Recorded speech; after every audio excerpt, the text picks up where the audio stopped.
Good morning, live from Los Angeles. This is Rabbi Sherman and Rabbi On The Sidelines. We are here to speak about the intersection of sports and faith. This morning, we are joined by a giant in the sports world, in the college basketball world, ESPN college basketball analyst, top 50 high school recruit many years ago from out here in Los Angeles, Rolling Hills, California, 4-year starter at Duke, assistant to Coach K, 1985 U.S. national team participant, practicing attorney, and, as we say in this tradition, a mensch, just a great person, Jay Bilas. Good morning, Jay. How you doing? I'm doing great, Rabbi. How are you? Nice to see you. I'm great. You just told me your first rabbinic podcast. I'm not sure how it differs from Bald Men on Campus, but we'll see how it goes. Yeah, I don't know how it differs either, but your hair looks a lot better than ours does. Well, I actually told Seth Greenberg when he was on the show last season that we can just bring you guys a couple of kippas and we'll solve the problem of Bald Men on Campus. They better be big ones to cover up my problems. So we are here to talk about not just college basketball, but a deeper level of what you really speak about on the court, but most importantly, what you do off the court. And that's your book, Toughness, written a couple of years ago. You know, when I read this book, it was less about elbows in the paint and how you shoot a jump shot, and more about the mental toughness and, if you wish, I would say, aspects of faith. When I went down the table of contents, the topics that you really speak about: hope, perseverance, acceptance, togetherness. To me, in my tradition, that's faith, and toughness is faith. How did you come up with this idea of writing this book about called Toughness, not to just appeal to the basketball crowd, but to the American people? Yeah, it's an interesting story, at least for me. I was watching a game years ago, and an announcer, much like me, had praised a player for being tough when I thought the player was just being a big bully, frankly. And for some reason, it kind of motivated me to write. I wrote an article on what toughness means in basketball. And when I wrote it, nobody had asked me to do that. None of my bosses or editors. So I wrote it and I sent it into ESPN and said, look, if you want this, great. If you don't, no, it won't hurt my feelings. But I was just motivated to write it. So they packaged it together and put it on the site. And I couldn't believe the response I got. It was literally from all over the world, from military leaders, business leaders, teachers, college professors, you name it. And then my wife, after seeing all that stuff, she said, you need to write a book on this. And so I just consulted with a lot of my friends in different areas of life, and for the most part went with what I knew and people I knew to flesh out what it means. Because when I was a player and growing up, coaches talked about toughness without defining what it was. Mm-hmm. So you had to sort of learn it by osmosis, or what was valued by particular teachers or coaches that you had. And I just wanted to flesh it out and sort of define it. And it became the best part of the book for me was not only what I learned in writing it, but for organizations, teams, whatever, that have used it or told me about using it, they've used it to facilitate a conversation among their group that has helped them define what's important to them. And so as a result, they've gained a deeper understanding of each other and what they feel is important as a group. And to me, that was the most gratifying part of it. So reading the book, obviously you have Coach K's teachings, Coach Bob Knight, Coach Tom Izzo, but I want to hear a little bit more about the people that also taught you toughness off the court. And a couple of those people are your debate and your theater teacher. Here's a 6'8", top 50 recruit, and you're in the debate class, not on the court. Why did you do that, and what did it lead to toughness on the court? Well, I took the classes. It was called forensics. So I took forensics classes, which was essentially speech and debate, as you mentioned, because my mom made me do it. She wanted me to be able to handle myself in different situations. And, she didn't know, it never used the word comfort zone, but clearly she wanted me out of mine and didn't want me to be just an athlete. So I did a lot of different things that I wasn't interested in at the time, but she wanted me to do. So speech and debate was one of them. And oddly enough, I started, I got to know this teacher named Billy Kramer, who was also a drama teacher. And he was at my intermediate school, 6th through 8th grade, and coincidentally, he had gotten a job at the high school that I was headed toward about the time I was going to high school. So I basically had him for 7 straight years, and we were nothing alike, but hit it off, and just he was as important and influential a mentor of mine as anyone, any coach, anybody I've ever had in my life, frankly. So I was very grateful. He passed away many years ago, but I was very grateful to have had him as an influence on me. Toughness in the debate room, toughness on the court, and now you are full of speech. That's your profession, and that's what you bring to us. What is your role as a storyteller, as a college basketball analyst? How do you see the consumer, the audience, when you are sitting in the Carrier Dome, in Cameron Indoor, or wherever you're going? What's your role? The audiences are different all the time. So at a game, my role is to enhance the viewing experience for the fan. So the way I look at it, when I watch football, I'm a huge football fan, but I've never played football at any decent level. So honestly, I don't really know very much about football. So when I watch a game, the game is enhanced by what the play-by-play person and the analyst tell you is happening on the field, what they show you. And so that's my role in basketball, because not everybody who watches a basketball game is able to tell really what's going on the floor. And so that's I'm trying to make it more entertaining, more informative, more fun, things like that. But I also have a role as a studio analyst to talk about. So as a basketball analyst during a game, I'm talking about that game. In the studio, I'm talking about sort of the global landscape of basketball. And at times you're talking about policy, whether it's NCAA policy, rules that affect players, they're going pro. So you're trying to dig deeper into that. And sometimes it gets into advocacy positions. You have to take a stand and say, this rule is wrong, or this administrator is wrong. Things like that. Which I didn't anticipate before I got into it. So I've been lucky that I've got the background of a lawyer. I spent a lot of time. I went to law school. I've been a practicing attorney for the last 28 years. So my legal training has helped me, navigate those waters and hopefully be able to spit things out in a coherent fashion. So you speak about the NCAA, very active on Twitter, often critical of some policies. But what about social policies in general?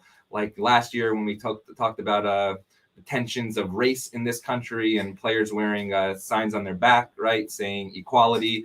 How do you see your role in telling that story of the players that perhaps sometimes don't have such a voice? When political policy and political views intersect with sports, I feel it's perfectly appropriate to share my views and to cover it. Generally, I'm not a political reporter. So I generally do not cover politics or governmental policy. But when it has intersected with sports, I've felt free to comment on it, to cover it, and to share my views. But I think, like most things, I stay in my lane for the most part. But when other areas of life veer into my lane, I deal with it, and hopefully I deal with it in a straightforward fashion without apology.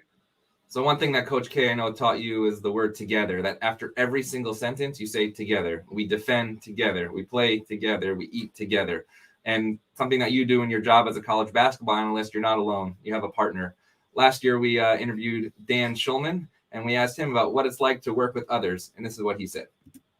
But for our purposes, to work with Dick and Jay, first of all, you can't have two people who are more different than Dick and Jay. But it is a partnership. It is there, in order to make it the best, you have to be teammates, and we are teammates. And in both cases, I respect them, they respect me. I trust them, they trust me. I won't put them in a bad spot, they won't put me in a bad spot. And you get to know each other's talking points, you get to know each other's inflection and cadence and all those sorts of things. But I actually keep on my computer because So working with others, Dan's your partner in crime, Dick Vitale, partner in crime. what do you see their role in assisting you in getting your message across? Well, I don't expect anybody to assist me, but what I'm grateful for is working with someone like Dan Schulman, who is not only a consummate professional, he's selfless in his job. He's basically, to use the basketball analogy, the point guard of the broadcast. And without him taking care of every conceivable leadership responsibility of a broadcast, I'll never get the ball. So it's really, the broadcast is dependent upon Dan. I'm just there, and he's such a great setup person. So he knows before we go into the game what I think's important. He can sense, he's such a great student of the game, can sense, when it's appropriate for me to jump in. But one of the things that I've been very proud of in my time working with Dan is hopefully I let him do his job. That when we get down to key moments in a game, one of Dan's most important responsibilities is to chronicle what's going on in the game. And the last thing I want to do is step on areas of his most important work. So if it's late in the game and there's a last second shot, when that's replayed on SportsCenter, if you ever hear my voice, I've screwed that up completely. I want Dan to do that. That's his job, and he's so great at it. And so I hope that I'm as selfless as he is, and letting him do his job as he is, and allowing us to do ours. So when we talk about mental toughness, you also get critique based on what you say, not just by fans on social media, but also by coaches. I'm from Syracuse originally. Now I live out in Los Angeles. You almost went to Syracuse. That's a famous recruiting story with Coach Jim Boeheim. And sometimes, and we had Coach Boeheim on the show also last year, he has things to say. So here's a quick little line. I want to hear about the mental toughness that it takes to deal with Coach. Way better than they were. I mean, Jay Bilas knows something about basketball. I know more than he knows. So what happens when that happens? And we know Coach, and I've watched many interviews that you say, I love the man. He's an amazing human being. Personally, I've seen the good work that he's done in my own community growing up. But when that happens, and that's obviously the Duke sign behind him, the Jalen Johnson episode, what goes through your mind, and how do you react with the toughness? Well, I don't react, is because that's first of all, it's true. Jim knows more about basketball than I do. But he and I differed on a matter, and I had to speak out on it. I always hark back to something Bill Raftery said years ago when somebody complained about something he said. And he sort of made a joke out of it, but he was serious. He said, well, I must have missed all your thank you notes for the good stuff. Sort of the idea that, we're all really smart when we have something good to say about you, but if we have something less than good, then we're a bunch of idiots. And that's not the way it works. Mm-hmm. And I know that. I mean, Jim wasn't pleased with what I said, and that's fine. He and I hashed it out. We had a bite to eat together recently. It has never been a problem. It has never been a problem. If somebody gets mad, that's fine. We've had a long-term relationship that's not going to be affected by something he says or something I say. But if somebody says something out of frustration or all that, I don't have any problem with any of that stuff. I've spent a lot of time in arenas where you debate something vigorously, and then you let it roll off your back and you're done with it. So none of that stuff is an issue for me. I love Jim Boeheim. I always have, and I always will. So that's not the fact that we differed over something, with regard to Jalen Johnson, is that's of zero consequence long term. Actually, what you bring up is something that we believe in our tradition. In Hebrew, we say Elu ve'elu divrei Elohim, that these words and these words are both the words of the living God. And meaning this school of thought can say one thing and that school of thought can say the other thing. But at the end of the day, you have a meal together and you're doing something for a greater purpose. And that's what I love about what you do, how you bring the basketball world together as well. When you speak about Coach K, his last year in college basketball, what aspects of faith have you seen in that program that has allowed him to do what he has done for so many years, So many things have been written about you coming onto that team in 1986. Basically, he had to prove himself, and your team allowed himself to do that. What was the faith aspect in choosing a place like Duke, and now looking back at that trajectory, seeing where they've arrived? Well, it's an interesting question. I'm not sure I'd refer to it as faith as much as belief. When I did not have a great experience with my high school coach, so when I was going to college, what I cared most about was who I was going to play for. So it had little to do with the school I was going to, and more the person I was going to play for. And so I came down to four coaches that I liked the best. It was Coach K, Jim Boeheim, Lute Olson, who was at Iowa at that time, and then a guy named Ted Owens, who was at Kansas. Yeah. So that was my decision, and I believed in Coach K the most.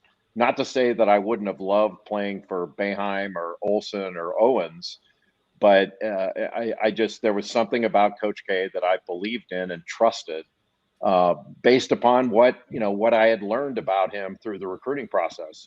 And it was, part of it was intellectual. The other part was my gut told me this is the right guy.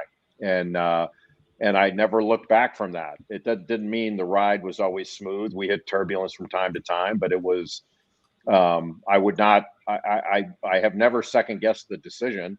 And so if my belief in him being the right guy, I guess there's an element of faith there. But to me, it was evidence based.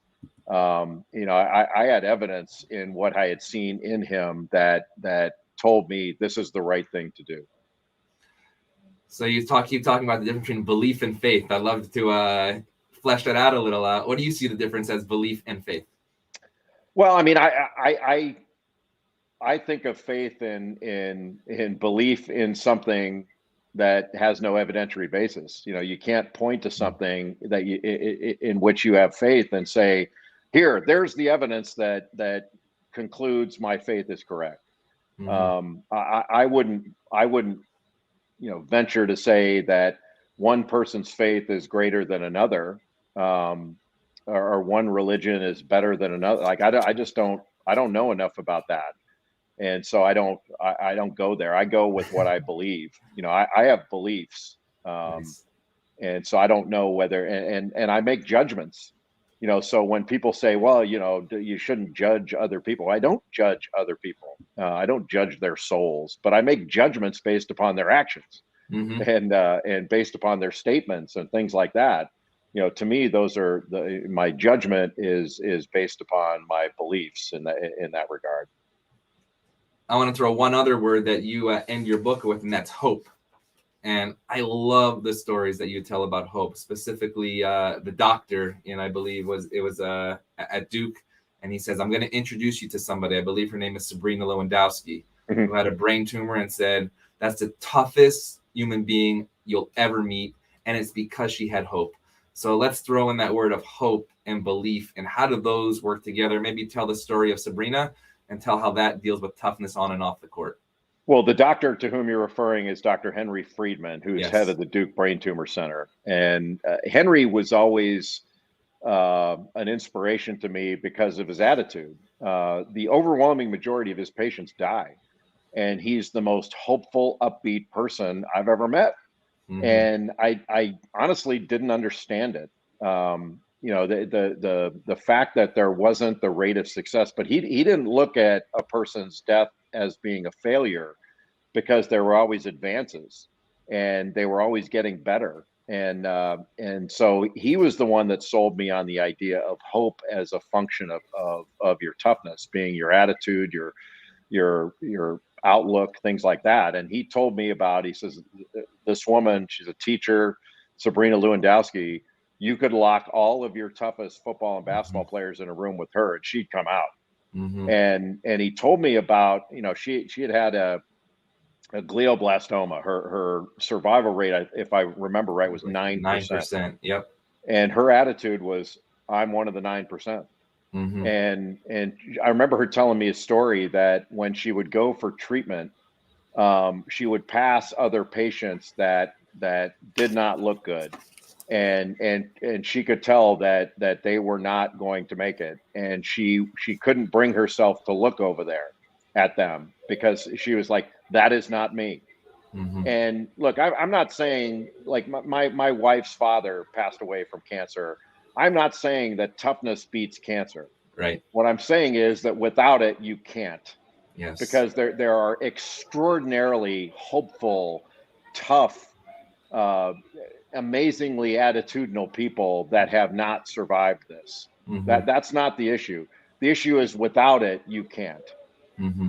So you can fall short in the battle with it, but without it, you can't. If you take a sports analogy, when Duke beat Kentucky in 1992, people go back to that shot by Christian Christian Laettner. Laettner. Yep. A lot of that was Coach K in the huddle, bringing the team together to believe they could do it. Now they could have believed down to their socks they could do it, and it's still 1 in 1,000. Mm-hmm. But without it, it's zero. Without that belief, that collective belief that we will do this, it was zero. That's sort of the mindset. I love that in the combination of sports and faith and belief and hope. Just on a personal level, I had a brother that passed away in 2017 of actually had a brain tumor for 32 out of 36 years. And I'll go back to Coach Boeheim for a second, because I brought that little clip up in jest, because actually the hope and the faith that a team like Syracuse and Coach Boeheim gave my own personal family, the welcoming of us into any practice, into any game, into any locker room, to me, that's why I do this podcast. It's sports and faith, or maybe I should actually now, based on your definition, call it sports, belief, and hope. That's what sports has done. Maybe talk about the idea of hope in sports in the pandemic, and you sitting in empty arenas and actually in your home studios, and what that brought to this nation last year, and how we're going to get back during this upcoming year. Yeah, I mean, going back to Dr. Henry Friedman, when he sold me on the idea of hope as part of toughness, it was the idea. He said, when you start a season out, you have a plan for the season, Mm-hmm. but he said you start out with hope. You hope Yes. you're going to be great. You hope you go without injury. You still have a plan to implement. And I think with the pandemic, when we got back from the ACC tournament in March of 2019 and everything had been canceled, and we were spiraling toward shutdown, but we didn't know how long it was going to be. I kind of pushed back against some of my friends and others who were bemoaning how difficult this was going to be. Everybody's trying to find toilet paper. What do we do about this? Now we can't, we got to cancel this, all these different things. And I started thinking about my grandmother, who had lived through the 1918 pandemic. She'd lived through the Great Depression. She'd lived through World War II, World War I, all of that. And when I was a young boy in Southern California, I remember her using a tea bag over and over again.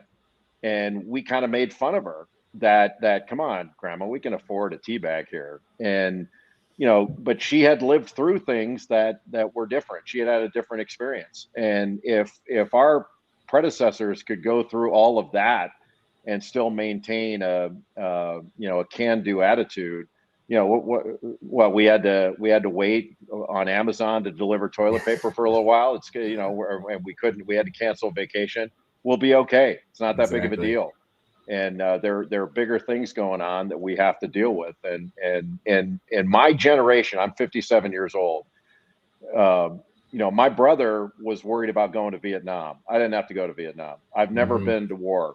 I've never been to war. I have not been in the military. I've never lived through a horrible sort of difficulty with the financial crisis, things like that. I've never had to deal with that.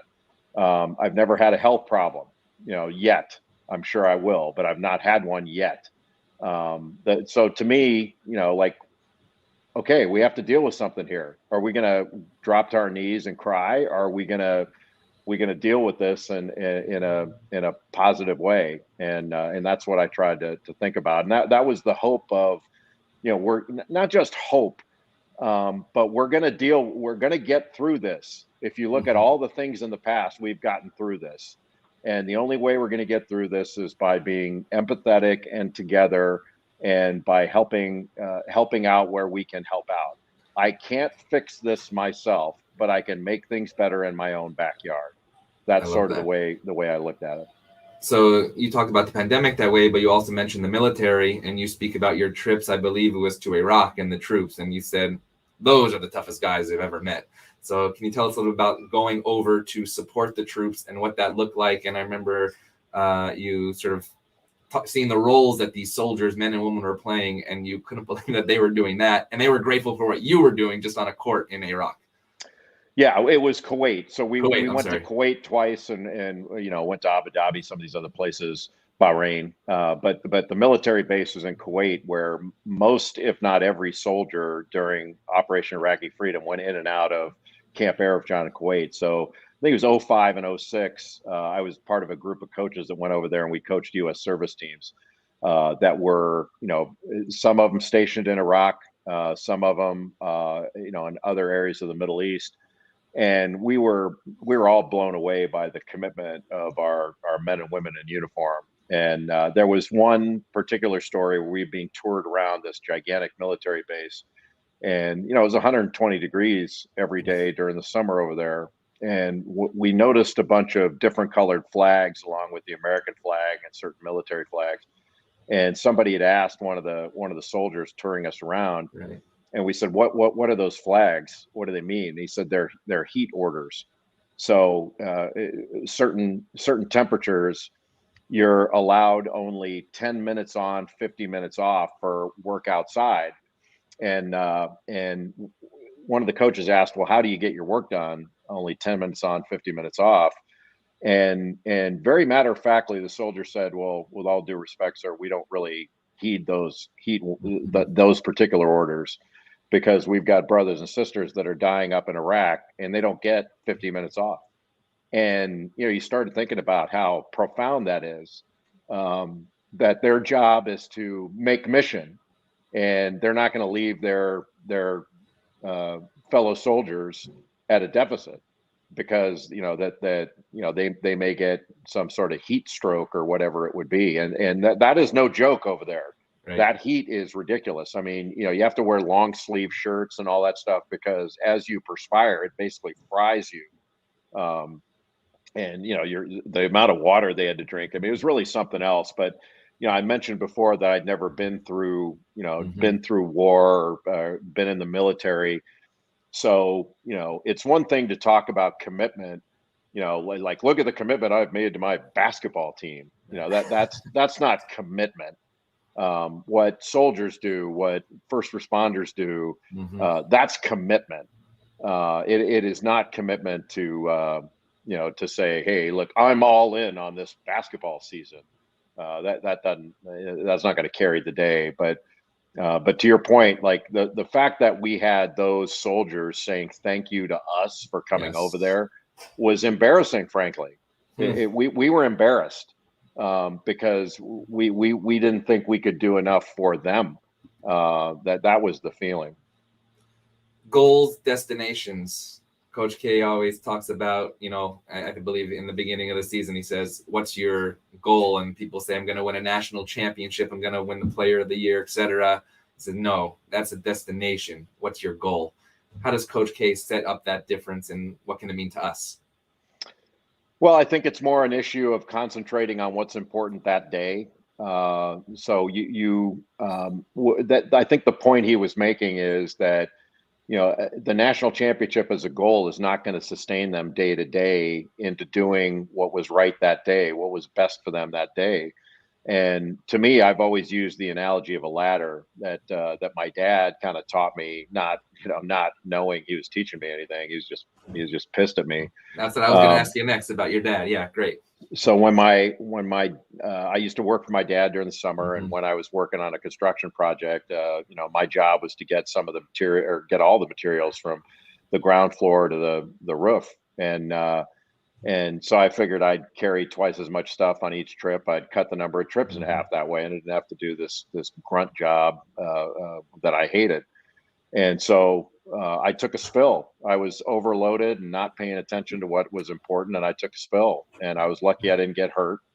And my dad made the point to me that you can't get to the top of that ladder in one step, but you can get to the bottom in one step. Concentrate on what you're doing.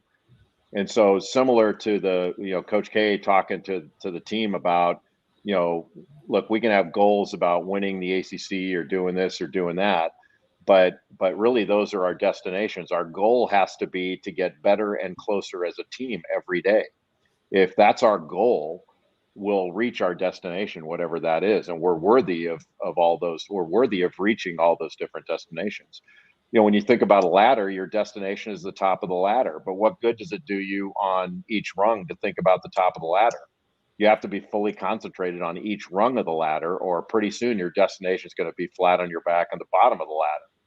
And it sounds really simple, but it's easy to get distracted by what you have ahead or other things going on in your life, when all that really matters is what you're doing right now. Like, through my father, I'm not a believer in multitasking.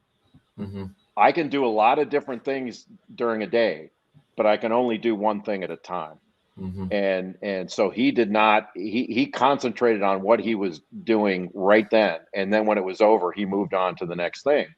And he kind of used to get on me about that. He after a game or something, he would say, "Was something bothering you?" And I'd say, "Yeah, I got a lot going on. I got a test. I got this or whatever." He goes, "Look, when you're playing basketball, you can't do anything about the test."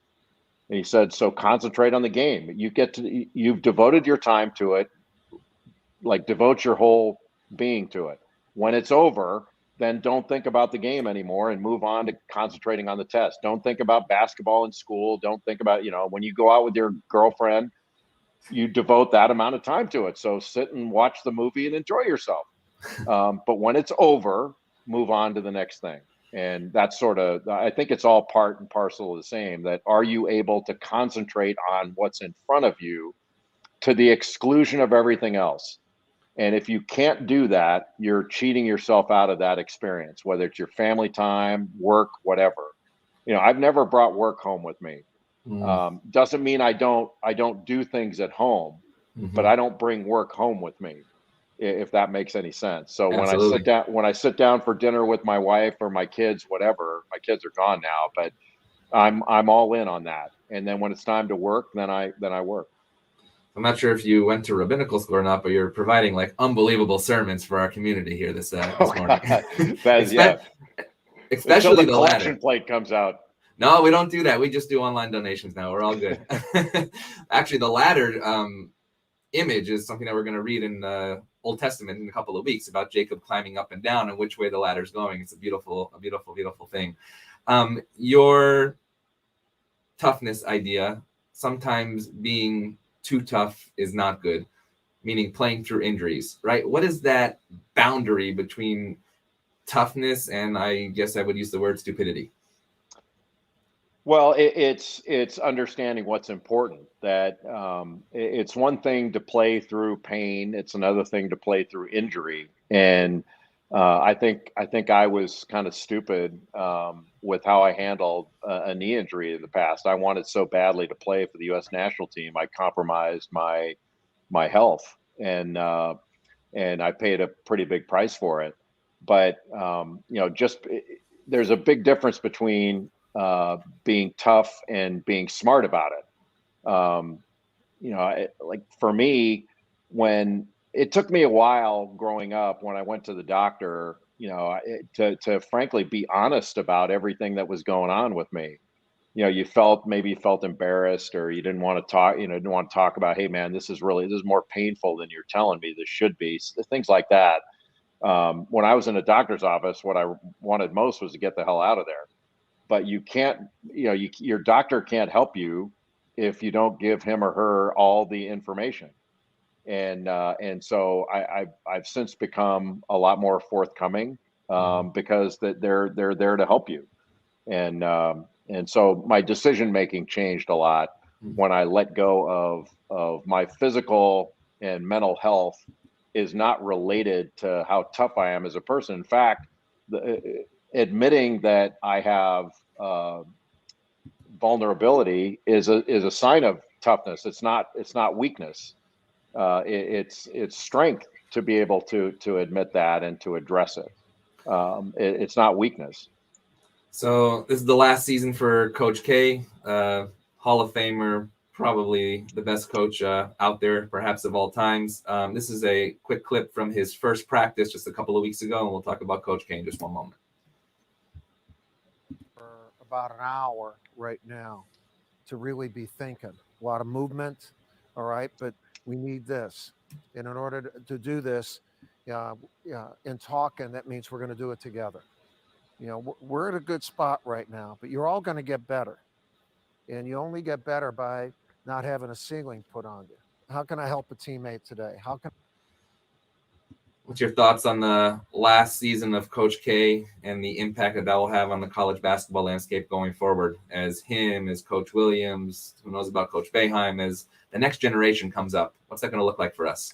Well, it's the natural order of things. I mean, I'm sure at one time when Henry Iba and John Wooden and Ray Meyer and others, Al McGuire left the game, we wondered what would happen to the game. And it seems to always get better. I don't know who will take the mantle from Coach K and carry it forward, whether it's Jay Wright or Tony Bennett or Tom Izzo. There's so many wonderful younger coaches. It's normal to feel a little bit unsettled when you don't know the right answer to how things are going to be in the future. But that's part of what makes the game beautiful. So I mean, I can't imagine the game without Coach K in it, but I'm going to find out what it's like pretty soon. So what I've chosen to do, Rabbi, is just concentrate on, one, how lucky I've been personally that I've had Coach K in my life since I was 17 years old, and he's still coaching where I played, and I'm going to be 58 in December. And then I feel really lucky that we've got one final year with him, knowing that it's his last year, that he could have pulled the trigger on retirement just like Roy Williams did and walked, and we would have had a week to celebrate his career, but now we've got a year. And look, he's going to get a lot of rocking chairs and interesting gifts and all that stuff, but overall, it's going to be a hell of a lot of fun to watch him in his final season, knowing that we've had this sort of good fortune for 41 or more years, whatever it is now. You can't even count. It's been so many years. That's true. That's true. So one question from the audience, and then wrap up question. Arizona, actually, Isaac Greenberg, a United States veteran, who's also an Arizona fan living in Florida. Basically, the NCAA sort of dragged its feet with the Arizona investigation. What's your thought on sort of bringing back the glory days of Lute Olson era? Well, Tommy Lloyd will do that. I mean, Sean Miller, I think, is a great coach. And look, I think all that stuff is horribly unfortunate. I don't think the FBI and the federal government the U.S. Attorney's Office should have been in any of that stuff from the beginning, because if they really want to find corruption, all they have to do is look to football and basketball. They could find it anywhere they look. But to me, there are bigger fish to fry out there. Because it's just business. And now a lot of this is coming above board anyway with NIL, so we don't have to worry about it. But Tommy Lloyd is I think, an outstanding coach. And I'm glad he's getting this opportunity because, he's more of a West Coast guy. So I think he fits in very well at Arizona. His recruiting, I think, will be off the charts. I just hope what I'm most hopeful of as a big believer in Arizona. I mean, I was a huge Lute Olson fan and all that, that the NCAA just leaves them alone. I think the NCAA has shown they can't handle this stuff. So just take a step back and don't hammer programs going forward. And I'm a little bit concerned that they will not do what I think they should do and continue to make things worse. But I'm hopeful that they'll see the light and not do something stupid. So I'm sitting just a mile away here at Sinai Temple from Pauley Pavilion, UCLA, definitely high in the charts. What's your predictions for our Los Angeles community here and UCLA with Mick Cronin? I think UCLA is going to be one of the top 2 or 3 teams in the country all year long, along with Gonzaga, Purdue, Villanova will be up there, Kansas, some other teams. But to have everybody back, and then add some new pieces. Mick Cronin has done a remarkable job in a very short time period at UCLA. And, when he first arrived in Westwood, I grew up around there, as you know. it's an interesting and difficult place. Yes. And the first thing you thought of is Mick. Like Mick can coach, I think can coach anywhere. But you're always concerned about, is that the right fit? And he's proven not only is the right fit, he's taken it to a different level. So I'm very happy for Mick, who's a great coach and a great guy, and I'm thrilled for UCLA because the brand name is important for the sport. It's like the Yankees not being good. You have to have the Yankees good.